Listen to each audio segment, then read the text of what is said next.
Muito bem, livro dos Números, capítulo 13. Eu tenho aqui pelo menos três considerações, na verdade, iniciais. Números 13. Eu tenho três considerações iniciais antes de a gente embarcar no estudo dessa última parte do livro dos Números. Eu não tenho ambição de concluir isso hoje, mas quem sabe Deus permite que a gente conclua. Primeira consideração é que nos cultos de quarta-feira, irmãos, nós temos tido aulas práticas de como nós podemos, como crentes, ler o Antigo Testamento e encontrar os exemplos de fé, as advertências contra o pecado e os princípios morais de Deus repetidos diversas vezes, porque Deus não muda. E eu acredito que quanto mais os irmãos se habilitarem nessa forma de leitura, mais edificante será para os irmãos a caminhada pela Bíblia anual, quando a gente lê a Bíblia. E eu quero dizer novamente para os irmãos que se você está lendo a Bíblia esse ano, eu estou feliz, irmãos, por causa desse plano que a gente começou no ano passado, e é a primeira vez que eu consigo ler, pelo menos eu acredito que vou conseguir, ler a Bíblia toda em um ano certinho. Para mim é uma felicidade muito grande. E ano que vem a gente vai trazer uma outra proposta para os irmãos. E eu quero estimular os irmãos. Não é porque você leu a Bíblia em 2018 que você não precisa lê-la em 2019, não. Cada vez que a gente passa pelo livro santo do Senhor, mais a nossa alma é fortalecida, a nossa fé é edificada e a gente descobre coisas que parecem inéditas. Não é verdade, irmãos? Os irmãos compartilham desse sentimento? Quando a gente aprende a ler este princípio que eu estou ensinando aos irmãos, tentando ensinar e aprendendo também, chama-se analogia da fé. Na teologia antiga é chamado de analogia da fé, que é ler uma coisa no Antigo Testamento comparando-a com uma do Novo, comparando-a com Cristo, comparando-a com a nossa própria vida e com a nossa própria caminhada cristã. Por isso é que, em segundo lugar, a minha segunda consideração é que quando a gente lê a história de Israel no deserto, a gente encontra a instrução de Deus para a caminhada nossa enquanto crentes neste mundo, enquanto aguardamos que Cristo venha nos buscar e, como o grande Josué que Ele é, nos leve à nossa terra prometida, que não é desse mundo, mas é da eternidade. É diferente. E esse livro que conta como eles passaram pelo deserto, os pecados em que eles caíram, a forma como Deus agiu para com eles, nos ajuda e nos ensina muito sobre como é a nossa própria caminhada neste mundo em que a gente vive, contanto que a gente saiba aprender da Escritura direitinho. E a minha terceira consideração é muito importante nesse tempo em que o mundo evangélico está cada dia mais doido, irmãos, desculpa essa palavra, mas cada dia mais confuso. Então eu quero dizer para os irmãos que a igreja está engajada. Preste atenção, porque isso é uma pergunta que muitos crentes têm. A igreja estar engajada em batalha espiritual não é ela ter um culto para exorcismo dos demônios durante a semana. Bem da verdade, eu queria que algum dos irmãos aqui conseguisse me mostrar em alguma das cartas que Paulo escreveu, tanto as cartas pessoais para Filemão, Tito e Timóteo, quanto as cartas para as igrejas em Roma, Corinto, Galácia, Éfeso, Filipos, Colossos e Tessalônica, se os irmãos conseguissem achar lá uma instrução de Paulo para que a igreja fizesse isso, e nós não achamos. Em nenhum lugar está escrito pelo apóstolo Paulo uma instrução de que a igreja deveria ter uma reunião para expulsão de demônios, ou se tivesse, como deveria ser. Em nenhuma palavra ele instrui a igreja sobre esse assunto. Aí os irmãos me dizem, mas pastor, no começo do culto nós lemos lá Efésios 6, que fala que a nossa luta não é contra a carne e o sangue, mas contra as potestades espirituais, etc, etc. Mas a resposta está exatamente nesse texto. Nossa luta não é contra carne e sangue. Nós não debatemos contra pessoas, mas percebemos e reconhecemos a atuação espiritual de Satanás no mundo incrédulo, como regente desse mundo incrédulo, como atiçador de vontades incrédulas e cruéis, e como igreja nós resistimos, não a uma pessoa possessa. Convém a gente fazer um estudo sobre este assunto em breve. Mas a atuação de Satanás na cultura do tempo que a gente vive, e nas malícias que ele tenta promover, e na incredulidade, e na indiferença, e na insensibilidade, isso é batalha espiritual. E aí o apóstolo Paulo usa de muitas metáforas nesse texto para descrever simplesmente como os crentes devem fazer duas coisas: orar e se firmar na doutrina sagrada. Porque ele diz assim: revesti-vos de toda a armadura de Deus, com o capacete da salvação. Ora, irmãos, eu sei que eu não posso pregar nesse texto hoje, embora ele esteja na minha lista para pregar ainda em outubro, porque eu quero concluir as pregações em Efésios agora em outubro. Mas a salvação não é um capacete, senão no sentido em que ela é realmente algo que protege a nossa vida, mas também algo que guarda a nossa mente das ideias malignas de Satanás. O capacete da salvação. Ele fala da couraça da justiça, mas por uma razão muito simples, que pessoas que têm um comportamento reto e obediente à lei de Deus, vivem pelo caminho seguro da prudência, um caminho que Deus tem muito carinho em proteger. Então entendam, irmãos, eu quero dizer novamente, que é nesse sentido que nós compreendemos tudo que a Bíblia ensina nesse assunto, que é um assunto muito polêmico, que é um assunto muito agitado aí no mundo evangélico hoje, mas que nós devemos compreendê-lo dentro de diretrizes muito tranquilas da palavra do Senhor. Bem-vindos, boa noite, obrigado pela presença de vocês. Então vamos lá, Números capítulo 13, em que os irmãos verão como essas três considerações do pastor têm a ver com o que a gente vai estudar hoje. Números capítulo 13, no seu resumo do estudo, nós estamos na página 6.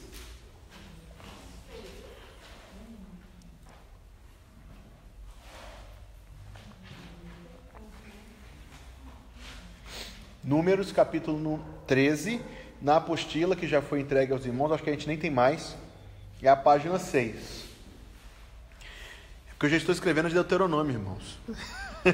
Já estou preparando os estudos de Deuteronômio já, que há de ser uma caminhada também muito rica para nós. Mas vamos lá. E falou o Senhor a Moisés, verso 1. E falou o Senhor a Moisés, dizendo: envia homens que espiem a terra de Canaã. O que Deus diz? Que eu hei de dar. Veja o que Deus diz. Que eu hei de dar. É uma palavra divina, irmãos. Uma palavra revestida de poder. É uma promessa que o Senhor faz. Eu hei de dar. Quem dentre os homens pode duvidar ou questionar a autoridade que diz eu hei de dar? Ninguém.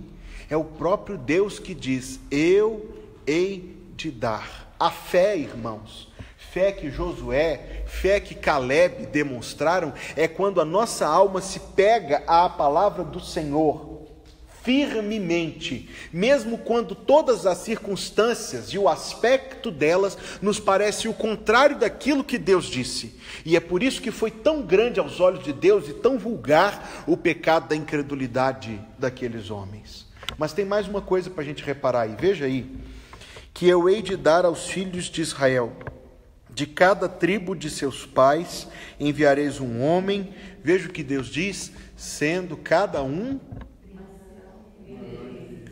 um príncipe. A sua expressão diz maioral, irmã?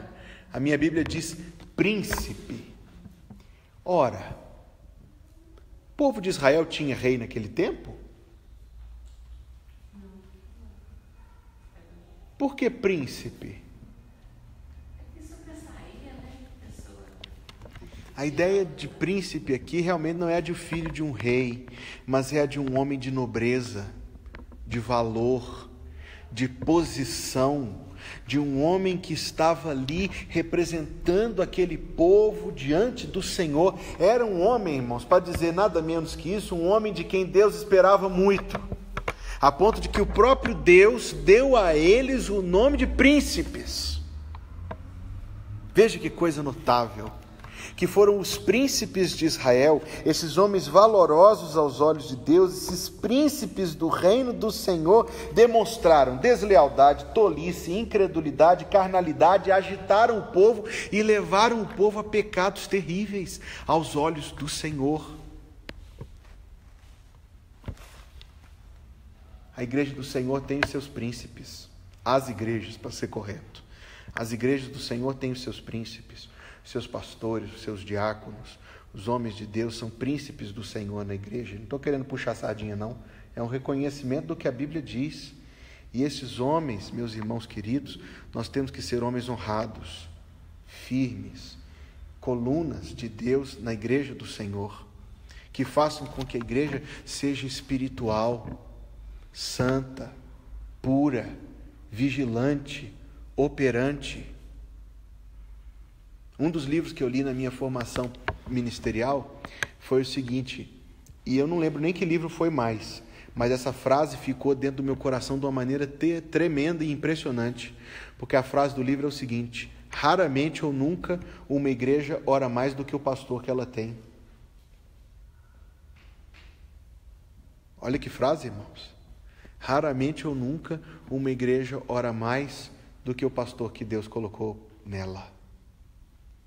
É possível, irmãos, que uma igreja hoje, composta de remidos e de salvos, cometa os pecados de incredulidade que Israel cometeu no deserto? É muito possível. Quando a gente começa a enxergar isto? Talvez a gente comece a enxergá-lo em coisas pequenas, mas que têm uma abrangência muito grande. Por exemplo, o que eu poderia pensar aqui de exemplo? Quando a igreja é ativa, operante no evangelismo, e alguém diz, por sua frustração, por sua timidez, pelo seu sentimento, diz que não se deveria continuar investindo naquilo porque é cansativo e não dá resultado. Nós sabemos que esse tipo de comentário acontece. Esse comentário é um comentário incrédulo. E a incredulidade entrando dentro da igreja do Senhor. Isso não pode, irmãos, isso não pode, irmãs, acontecer na igreja de Deus nunca. De fato, se a gente for pensar somente em pregar a palavra de Deus a pessoas não convertidas, nós não temos estímulo nenhum para esperar nada. Mas se nós cremos e cremos que é Deus quem opera o grande milagre da salvação, você crê nisso, irmão e irmã? É nisso que a gente acredita? Então a gente faz e deixa Deus dar conta do resultado. Então é fé. Alguém diz assim: pastor, esses hinos são muito velhos, pastor, essas músicas são chatas, os jovens não gostam dessa música, não. Nós temos que trocar de música para ter jovem na igreja.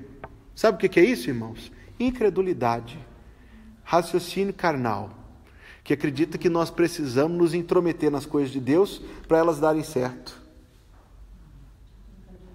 Não é assim que funciona. Pelo contrário, o que a gente tem visto é exatamente os jovens saindo de muitas igrejas que oferecem só a bobaginha, procurando um lugar onde eles possam realmente conhecer a palavra do Senhor e ser desafiados ao crescimento espiritual. Isso está acontecendo no Brasil inteiro e graças a Deus por isso. Quer ver? Tem um cara que é muito famoso no mundo inteiro hoje, eu não vou dizer o nome dele não, mas ele é muito famoso no mundo inteiro porque ele decidiu começar uma igreja num bairro que não tinha igreja, batendo na porta das pessoas, e ele bateu na porta das pessoas para fazer uma pesquisa, mas não aquela pesquisa religiosa que a gente já fez, não. Ele pesquisou assim: que tipo de música você gosta de ouvir? Aí ele perguntou em segundo lugar: que tipo de palestra você gosta de escutar? Que tipo de roupa você gosta de vestir? Aí ele fez a pesquisa no bairro, tirou a média e construiu a igreja com base no que ele encontrou ali. Isso é batalha espiritual, irmãos, do jeito que nós estamos aprendendo, ir contra o reino das trevas, empunhando a espada do Senhor e proclamando a mensagem da salvação em Cristo? Não, ele construiu apenas um clube com um verniz religioso. Estratégia, mas uma estratégia puramente carnal e incrédula. Quero dizer aos irmãos então, meus irmãos, que a força da igreja, a força de uma igreja, a força da nossa igreja é a fé que ela tem no Senhor. Uma igreja é um assunto essencialmente espiritual. Ela não pode ser administrada como coisa desse mundo, ela não pode ser vista, pensada como as coisas deste mundo. Todas as vezes no Antigo Testamento que o povo de Israel cometeu pecados graves aos olhos de Deus, foi quando eles quiseram imitar os povos ao redor deles. Eles trocaram a sua identidade aos olhos de Deus. Deus chamava isso, os irmãos lembram de que Deus chamava? De prostituição. Porque eles estavam se vendendo, estavam trocando a sua identidade dada por Deus para poder reproduzir o que acontecia do lado de fora. Esses perigos rondam a igreja, meus irmãos? Rondam a igreja. rondam muito de perto.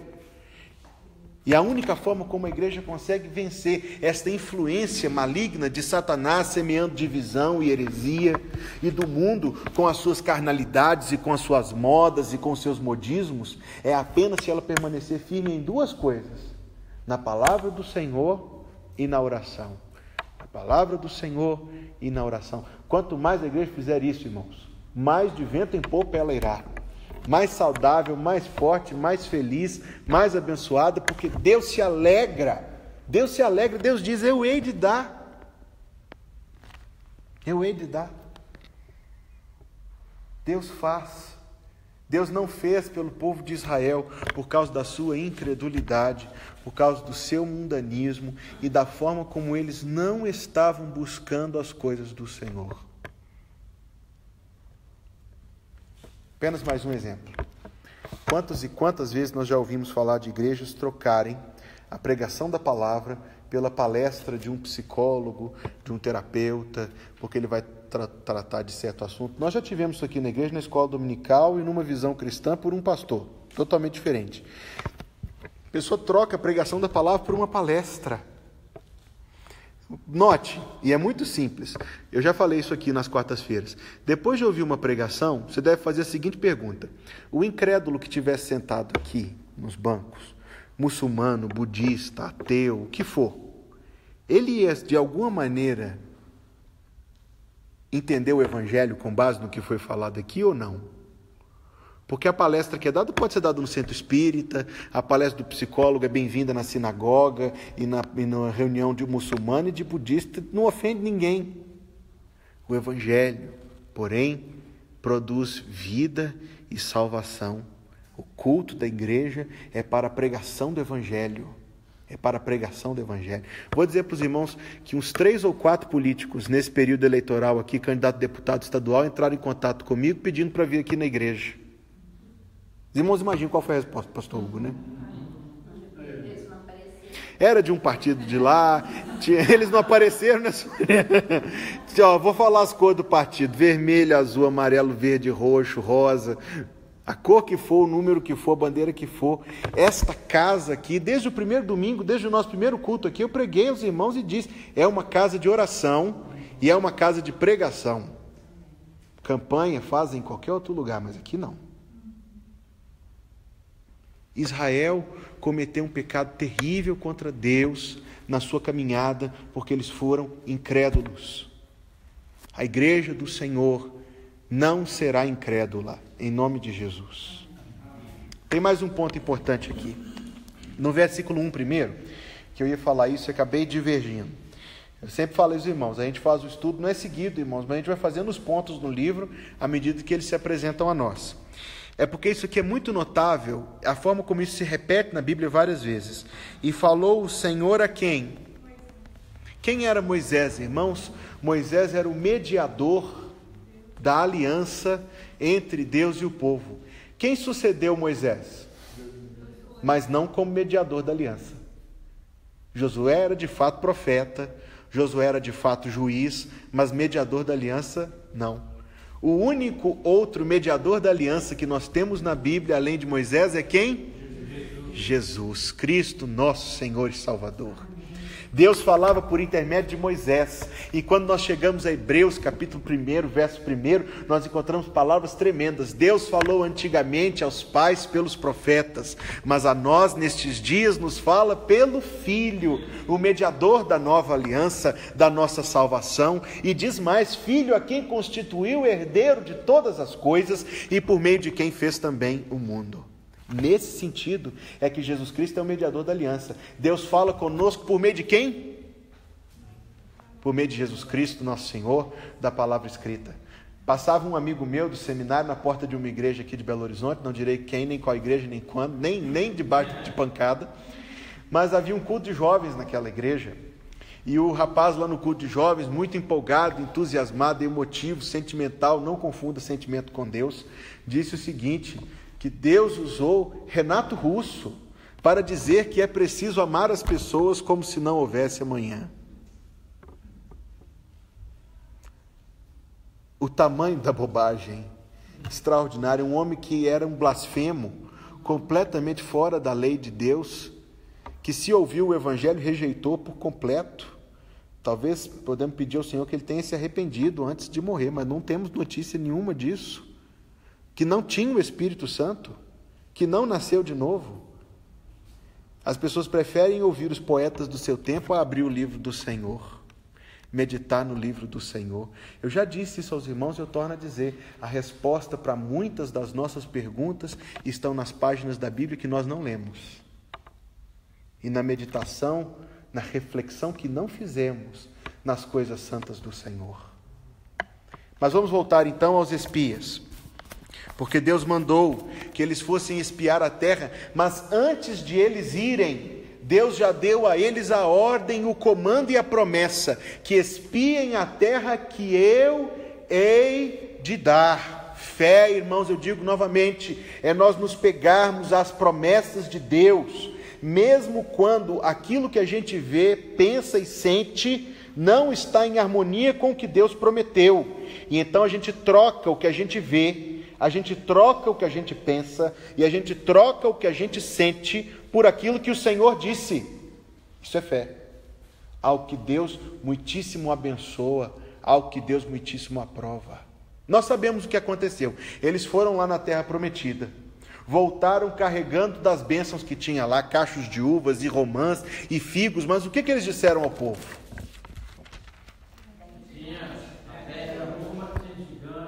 A terra é boa, eles disseram, mas tem gigantes na terra, cidades fortificadas, e eles disseram que a muralha parecia que ia até o céu. Como a incredulidade é criativa. E disseram assim, e nós nos sentimos como gafanhotos aos olhos deles, e eles também pensaram isso de nós. Confessaram por estas palavras que a mente deles era igualzinha à mente dos ímpios idólatras que estavam lá naquelas cidades muradas. Eles confiavam no muro que viam, mas comiam milagres todo dia e desconfiaram do Senhor. Eles viram das bênçãos que Deus tinha lá, e digo mais, irmãos, eu digo novamente, antes de enviá-los, Deus disse, eu hei de dar a terra. Mas eles voltaram com um relatório maldito, porque causou agitação no povo, desespero, blasfêmia, revolta contra Deus, tristeza e morte. Primeira coisa, irmãos, será que a gente pensa no efeito que as nossas palavras têm quando o nosso coração está agitado e em quanto mal a gente pode fazer? Eles voltaram cheios de convicção daquilo que eles disseram, mas ninguém deles, daquela caravana, exceto 2, é claro, pararam para pensar no efeito que aquelas palavras iam ter no povo do Senhor que ia ouvir aquele relatório. Eles chegaram e falaram do jeito que queriam falar. A gente às vezes tem que pensar na forma como a gente comunica as coisas. Não precisa abrir, mas apenas para eu mencionar, um dos salmos mais duros, um dos salmos que mais chama a minha meditação na Bíblia sempre é o Salmo 73, porque é um salmo que um homem tem coragem de reclamar de Deus na cara de Deus. E ele reclama, ele fala assim, ó Deus, eu sou aqui consagrado, santo, fiel, obediente, mentiroso, mas as coisas estão indo mal comigo e estão indo bem com os que não temem o Senhor, porque eles estão gordos, ricos, cheios de gordo. Naquele tempo era um sinal assim de coisa boa, né? Aí ele diz assim, isso que eu acho interessante nesse salmo, porque no meio do salmo ele diz assim, se eu falasse estas coisas para os meus irmãos, eu pecaria contra eles.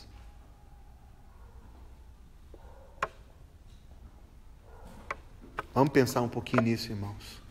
As palavras da nossa boca. Tiago, meio irmão do Senhor, filho de Maria e de José, disse, da mesma boca sai bênção e maldição. Não deve ser assim, irmãos. Não deve ser assim. Não estou dizendo que não haja lutas no nosso coração. Há, mas nós não devemos transformá-las em posições definitivas. Se a gente está atravessando um período de dúvida, por exemplo, ou de fraqueza na nossa fé, nós temos que crer que é um período e que Deus vem em nosso socorro. Então vamos esperar, como diz o texto, aguardar em silêncio a salvação do Senhor, até que Deus nos restaure à firmeza de fé e a uma condição que é anormal para uma pessoa crente em que as nossas palavras edificam.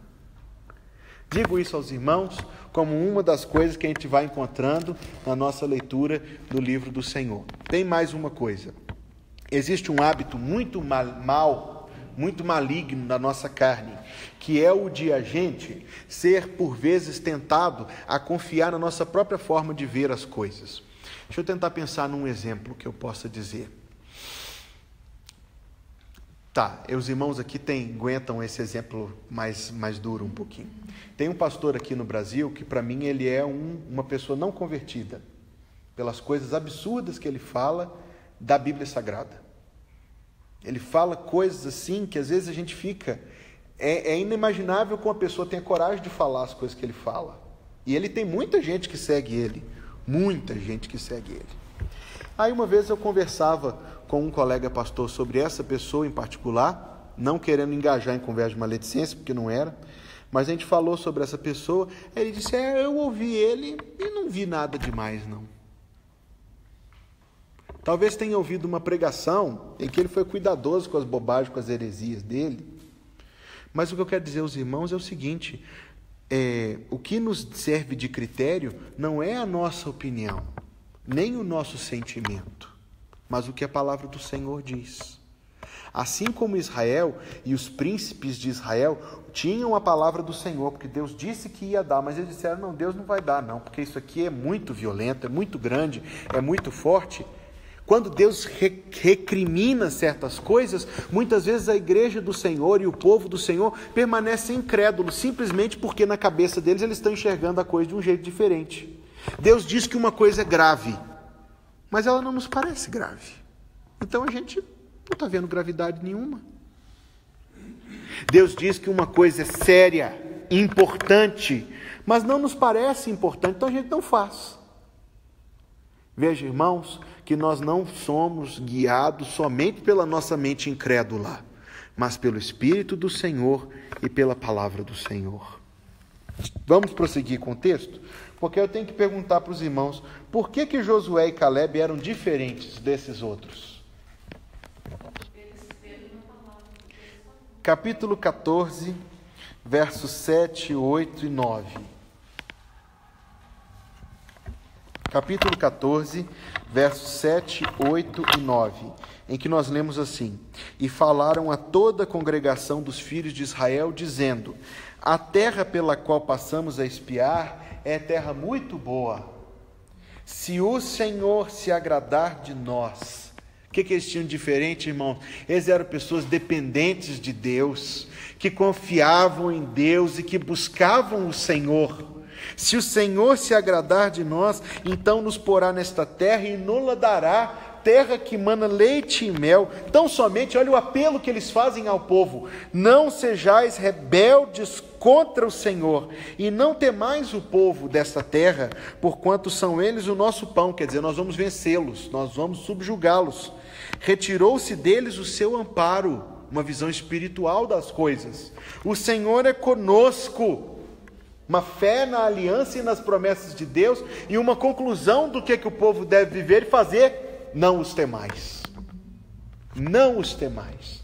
Esta é a força da nossa igreja em face do mundo mau e incrédulo, cheio de armadilhas de Satanás. Nós não temos compromisso nenhum com Satanás. Nós não temos compromisso nenhum com as coisas deste mundo. Nosso compromisso está com o Senhor, e é o Senhor quem nos dá vitórias. É o Senhor quem nos leva, é o Senhor quem nos dirige, e é assim que o Senhor diz que o povo dele deve viver, enquanto espera a entrada na terra que ele nos prometeu.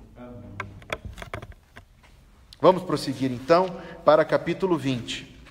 Eu me detive um pouco mais, irmãos, porque este é o evento-chave do livro de Números.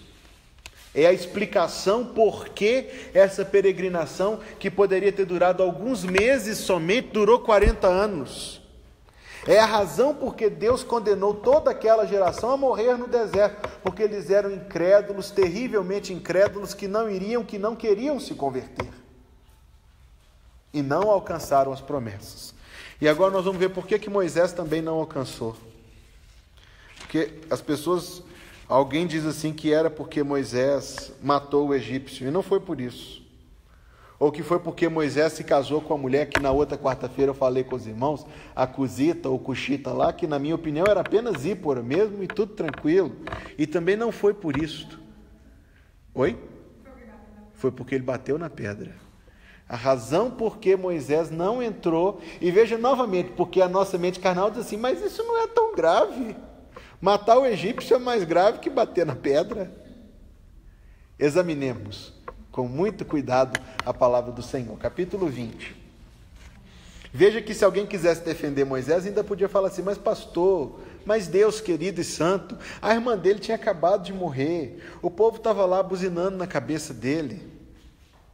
Vamos compreender? Capítulo 20. Chegando os filhos de Israel, toda a congregação ao deserto de Zim, no mês primeiro, o povo ficou em Cádiz, e Miriam morreu ali, e ali foi sepultada. Lembremos-nos que Miriam quase morreu antes. Miriam quase perigou de morrer, e não morreu por causa da graça do Senhor. Miriam morreu ali, e ali foi sepultada. Mas, no geral, Miriam é uma pessoa muito bacana, viu, irmãos? Ela pecou assim como a gente peca também. Não precisa tacar pedra nela, não. Verso 2. Não havia pedra para a congregação, então se reuniram contra Moisés e contra Arão, como sempre. Não havia água. O que eu falei?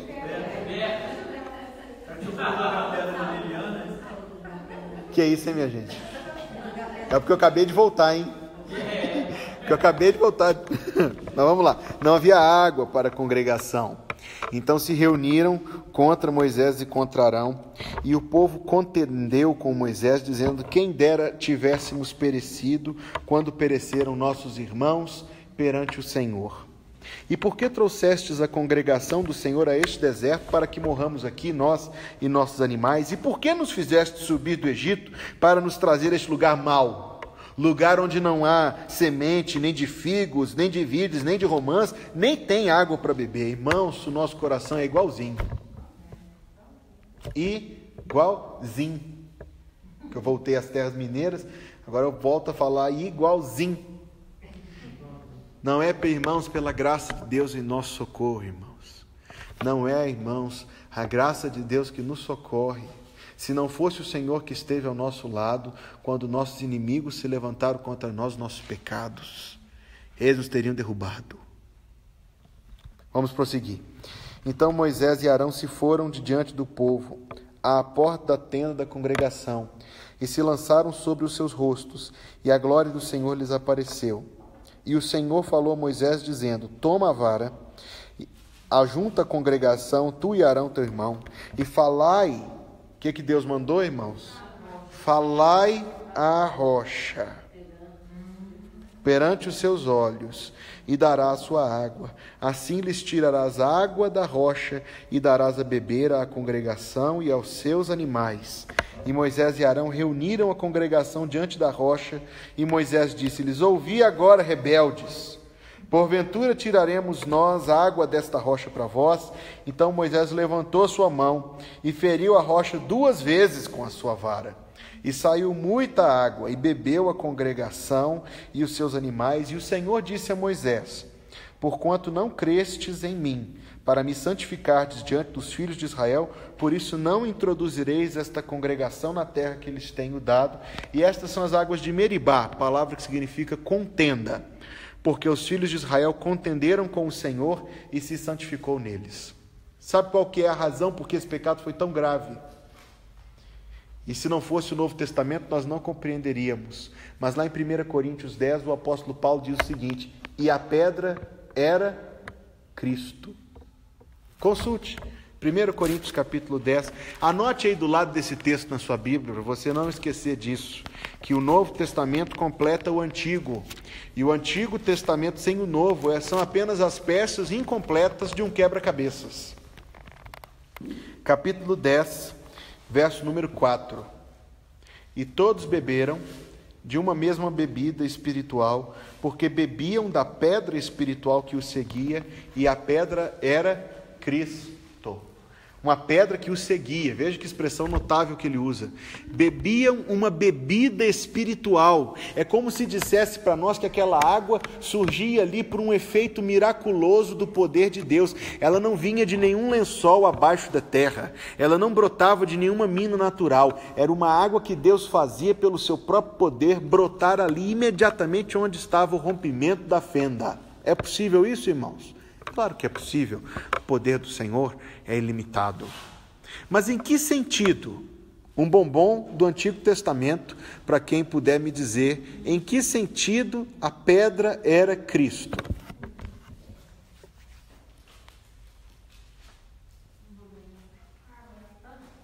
Em que sentido essa palavra de Paulo faz sentido e é verdade que ele disse que a pedra era Cristo? Será que nosso Senhor estava lá na forma de pedra?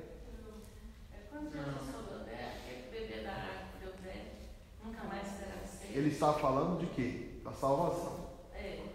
Mas referindo à água também. Referindo à água. Em que sentido a pedra era Cristo? E com isso a gente termina o estudo de hoje, porque essa é uma bela ideia da Bíblia para nós. Em que sentido a pedra era Cristo? Aquela pedra da esquina, né? A principal pedra da esquina, que os caras rejeitaram. Eu acho que não. Não? Em que sentido a pedra era Cristo?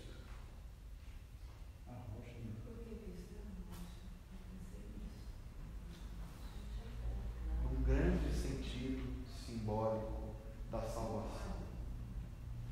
É possível a água brotar de uma pedra?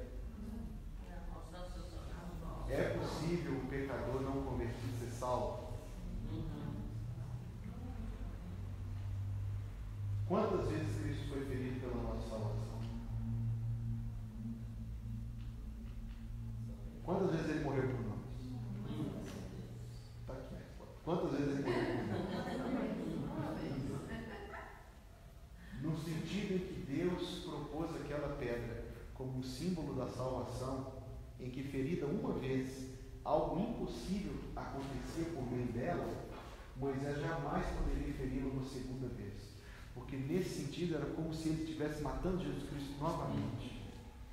Ele estava ultrapassando o limite do símbolo que Deus tinha estabelecido. É isso que eu quero dizer. Não que ele cometeu o pecado de matar Jesus duas vezes. Minha esposa olhou para mim ali, duro, igual você vai ter quando chegar em casa, vai me questionar. A esposa do pastor é a principal crítica da pregação e do estudo, viu, irmãos? Aqui, nessa igreja e em todas. Pastor, mas não foi de falar-se com a pedra? Sim, falar. E por que essa primeira tentativa da... Preciso ficar aqui, senão eu perco a gravação do estudo e depois tem que ficar paradinho aqui. Bateu apenas uma vez. Moisés bateu, feriu a rocha, porque a ideia não é de bater, mas de ferir a rocha. Tá certo? Ferir. É como se o cajado tivesse entrado mesmo na rocha. Então ele feriu a rocha uma vez e Deus produziu um grande milagre. A água saiu para benefício do povo. A pedra o seguia. Em que sentido? Talvez eles tivessem andado pelo deserto e voltado àquela mesma pedra, ou eles estivessem carregando aquela pedra consigo nos carros. Eu não sei dar sentido exato dessa expressão, mas sei que foi a mesma pedra que saiu água uma vez, saiu a segunda vez. Então, ou eles estavam no mesmo lugar, ou eles carregavam a pedra consigo. Ok, irmãos? Não, é para trás. Eu só não tenho aqui a referência, porque essa Bíblia aqui não é a Bíblia que eu uso certinho para o culto de quarta-feira. Quarta-feira que vem eu trago isso para os irmãos. Deixa eu tentar concluir. Só um instantinho eu abro para as perguntas dos irmãos. Deus estabeleceu ali um símbolo da salvação. E aquele símbolo, nessa natureza de símbolo, tinha limites que não poderiam ser ultrapassados. Ela é ferida uma vez, mas todas as vezes que é buscada, continua a sair novamente a água da pedra. Então a pedra constituía um símbolo da salvação, um símbolo de Jesus Cristo para o povo. Por isso o pecado de Moisés foi tão grave, porque ele feriu os limites do símbolo. E ao fazer isso ele estava quase que atrapalhando totalmente a doutrina da salvação na mente de Israel. Se Deus não tivesse disciplinado ali imediatamente e o texto não registrasse a correção do Senhor sobre Moisés, nós perderíamos de vista que a pedra era um símbolo da salvação. Compreenderam isso, irmãos? Este é o sentido de a pedra era Cristo. Sim. Então, antes a pedra Foi ferida. Em algum momento atrás, é porque eu não estou com a minha Bíblia aqui. Falar. Ao invés de falar, ele feriu pela segunda vez. E em vez de falar, ele não feriu pela segunda e pela terceira. Ele feriu 2 vezes. Então, o pecado não foi dele ferir, sim ter ferido mais vezes, sim de não ter só falado. Da primeira vez não foi pecado ferir, porque Deus mandou ferir. Da segunda vez foi pecado ferir. Foi uma seguida da outra, não. Não, houve um espaço de tempo entre elas. E da segunda vez, Deus mandou não ferir, mas falar. Mas a gente percebe também que antes dele ferir, ele falou assim, porventura, vai sair água dessa rocha para vocês? Ele mesmo mostrou credibilidade diante daquele povo, falou. Ouvi agora, rebeldes, porventura tiraremos água desta rocha para vós? Quer dizer, ele mesmo foi incrédulo ao que Deus tinha falado para ele. Veja que a repreensão de Deus não foi pela ação em si, somente, mas pela forma como ela se relacionava com a fé. E aqui, irmãos, nós não podemos limitar a fé apenas a tirar água no deserto, mas é claro que fé se estende à salvação, porque sempre a relação humana com Deus...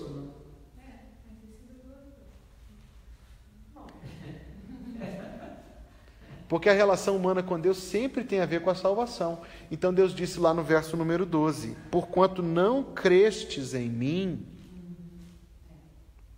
Aqui, irmãos, habita uma grande diferença entre nós e a igreja romana.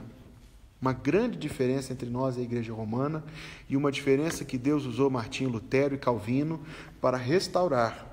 Porque na teologia romana e na forma como os crentes, como os romanos são ensinados esse assunto, cada vez que o padre celebra a missa, Jesus Cristo morre novamente na hóstia. Cada vez que a hóstia é partida, o corpo do Senhor é outra vez partido por nós. Isto é um ponto em que nós fincamos o pé de maneira muito convicta. Cristo morreu somente uma vez pela nossa salvação. E o sacrifício ocorrido no Monte Calvário, há tantos anos atrás, é suficiente e eternamente suficiente para todos antes e para todos depois, para a nossa salvação. Num certo sentido, ferir a rocha 2 vezes tem implicações terríveis na doutrina da salvação. É quase que ensinar a salvação por obras, a cooperação com Deus, que muitas pessoas enganadas acreditam. É preciso a gente afirmar, é o Senhor Deus quem nos salva, porque quer, como quer, quando quer, e somente por isso e para a glória do seu nome. Qualquer alteração disso é gravíssima aos olhos de Deus.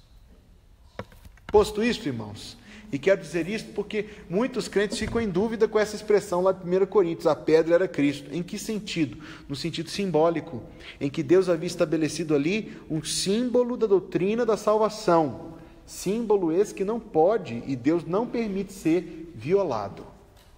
Vamos, então, apenas consultar mais a serpente de bronze para a gente terminar o nosso estudo de hoje. Capítulo 21.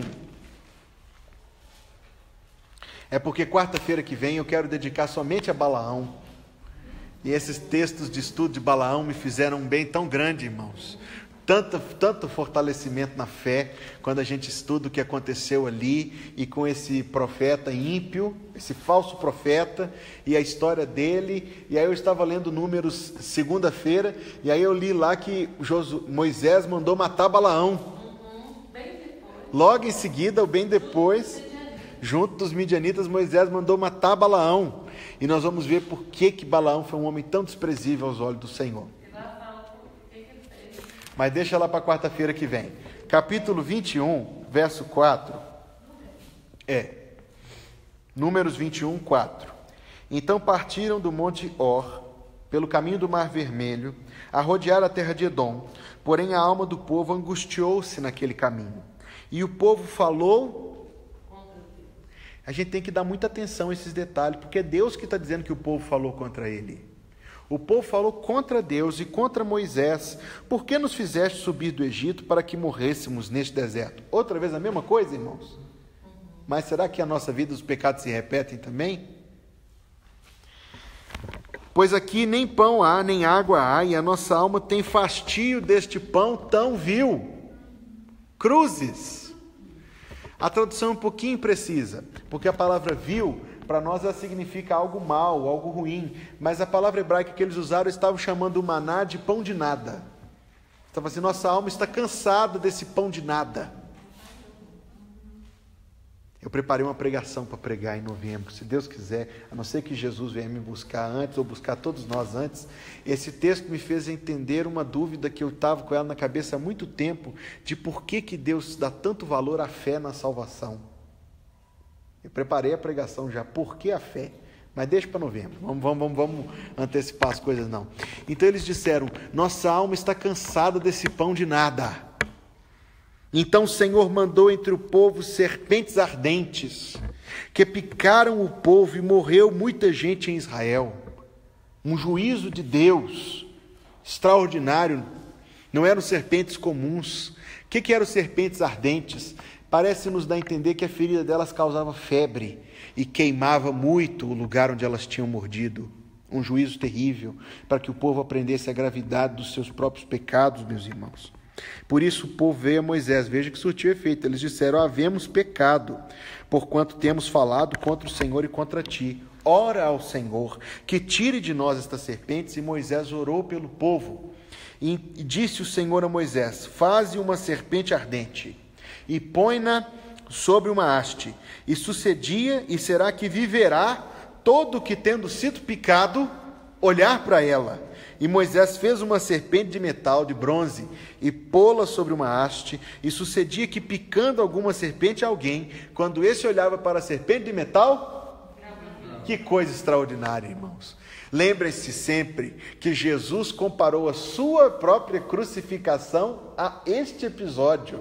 Nós todos conhecemos João 3,16, e nós sabemos muito esse versículo, mas 2 versículos antes, Jesus falou, assim como Moisés levantou a serpente no deserto, assim importa que o Filho do Homem seja levantado, porque Deus amou o mundo de tal maneira que deu o seu Filho unigênito.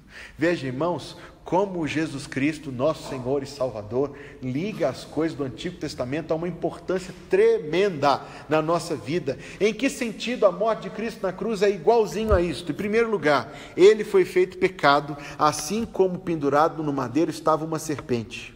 O juízo estava representado ali. Se a serpente de bronze estava pendurada no madeiro, representando as serpentes que julgava Israel, Cristo, morto na cruz, é o retrato do que deveria suceder com cada um de nós, e não sucede somente pela graça do Senhor. Era de metal, duro. O pecado, meus irmãos, é duro. O pecado é inflexível. Mas bastava a pessoa olhar. E nesse sentido nós entendemos o porquê da fé. Porque simplesmente a mente humana é irracional isso. A pessoa foi picada de cobra, talvez o primeiro instinto dele seria chupar o veneno, ou botar umas folhinhas ali, cortar o braço fora, fazer alguma coisa para se livrar daquilo. Mas Deus diz, não faça nada disso. Olha. A mente humana diz, de olhar não faz diferença nenhuma. Deus diz, olhe. E quando alguns começaram a olhar e foram curados por Deus, nós nos lembramos do hino que diz, terás vida em olhar para Jesus Salvador. Isaías 45, 22, Deus diz, olhai para mim e sereis salvos, vós, todos os termos da terra, porque eu sou Deus e não há outro. Vamos parar por aqui, meus irmãos? Vamos parar por aqui, e quarta-feira que vem, se Deus quiser, nós voltamos ao livro dos Números, para falar de Balaão, o profeta mau, cruel, idólatra, perverso, simonita, que foi, quarta-feira que vem eu digo o que ele foi.